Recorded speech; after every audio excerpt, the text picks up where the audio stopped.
Bene ragazzi, questa è la nostra CNC, questo è il controller manuale, questo è il casseotto che serve a qualcosa e qua si può vedere il mandrino, se mostra, e il piano della CNC. Poi vetro di sicurezza, la bellissima showgirl me, grazie mille, e vabbè, il laser che funziona nella stessa maniera e ciao, alla prossima! E dopo naturalmente memorizzate ragazzi, memorizzate questo, la posizione di questo, in dettaglio e sicurezza innanzitutto, memorizzate la posizione, qualsiasi roba, butta così.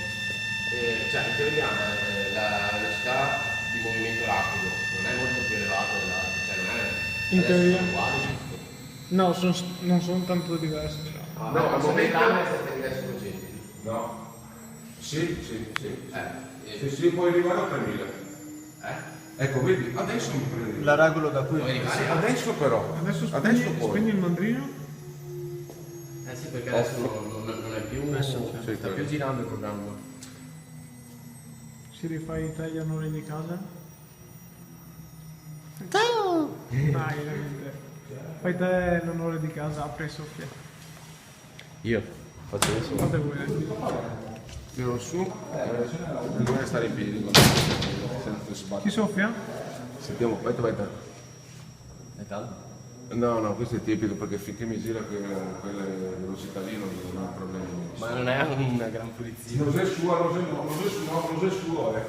Allora, quella polvere ragazzi, È tremenda. sì, Meglio quella lì va aspirata, cioè perché quello è un tipo di polvere. Se fossero trucioli metallici, di plastica, una ma quella polvere non è che Quella pensa. è MDF. Come crea dei chi Sui cuscinetti. sulle viti senza fine a vita di come crea dei chi baocchi ragazzi nel tempo che dopo non voglio stare alla cuia. Allora Perché mi hai fatto soffiare? abbiamo il coso, il tubo per Un pennelletto, per attaccarlo all'aria. Ma qui gli hai dato lo 0 più avanti?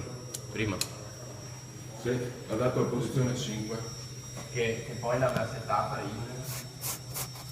Perché vedi che adesso in Allora. posizione. Quando sono operatore mi sto toccando. Che sequenza fa?